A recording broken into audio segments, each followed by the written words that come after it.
E aí, Elton, vamos lá para esse videozinho da apresentação, já que eu não pude ir no dia.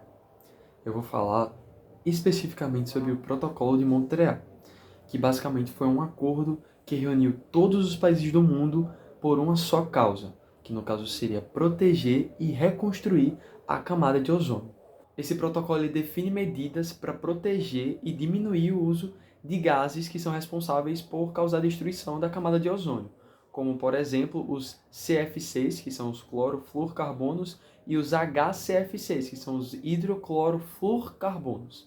Entre as suas principais metas estabelecidas está o total congelamento dos gases HCFC, hidroclorofluorcarbonos, até 2020 para países desenvolvidos e até 2030 para países emergentes.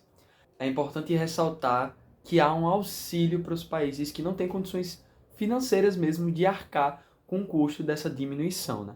Até porque muitos países são subdesenvolvidos ou até mesmo emergentes, mas há esse apoio para que todos participem nessa causa global.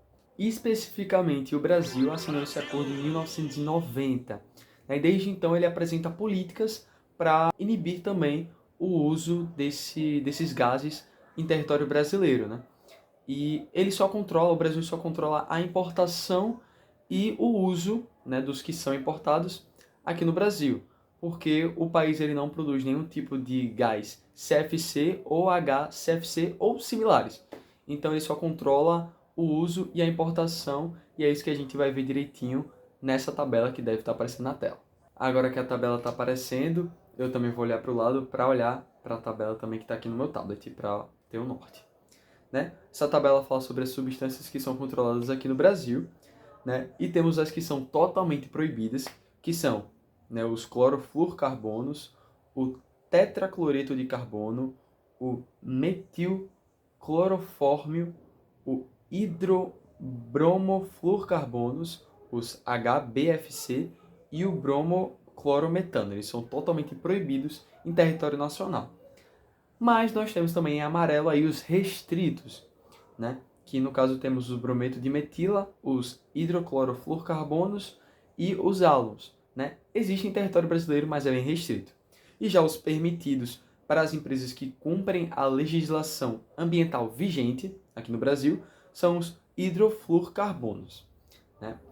É importante ressaltar que mesmo esses que são permitidos ainda assim são restritos, porque, para você ter uma noção, apenas 13 empresas têm acesso a esses produtos com esse tipo de gás aqui no Brasil.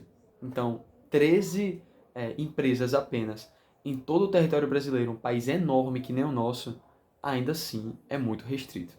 Também é importante falar que, além das metas estabelecidas pelo protocolo, o Brasil ele tem uma política própria que quer acabar com o uso de HCF6 no território brasileiro totalmente até o ano 2040. Isso é uma política brasileira, né, de um programa que foi criado em 2007 e que está caminhando para dar tudo certo até o ano 2040. Felizmente, cientistas já observam uma melhora muito grande na camada de ozônio. Ela realmente está sendo reconstruída, né? Isso já causa muito otimismo, né? Porque a gente tem uma meta para se cumprir e caso ela não seja cumprida, as coisas iriam complicar bastante. Observar ela sendo reconstruída é um ótimo sinal, porém é importante ressaltar que o trabalho ele não para, né? O trabalho ele tem que continuar, né? Porque mesmo que as coisas estejam caminhando para um bom caminho, a gente não pode parar, né? A gente tem que trabalhar ainda mais para que esses números melhorem ainda mais. E é isso, essa foi a minha parte que eu perdi. E desculpa por ter faltado no dia. Um abraço, Elton, e eu vou curtir as férias, espero que você também curta as férias e me dê uma boa nota.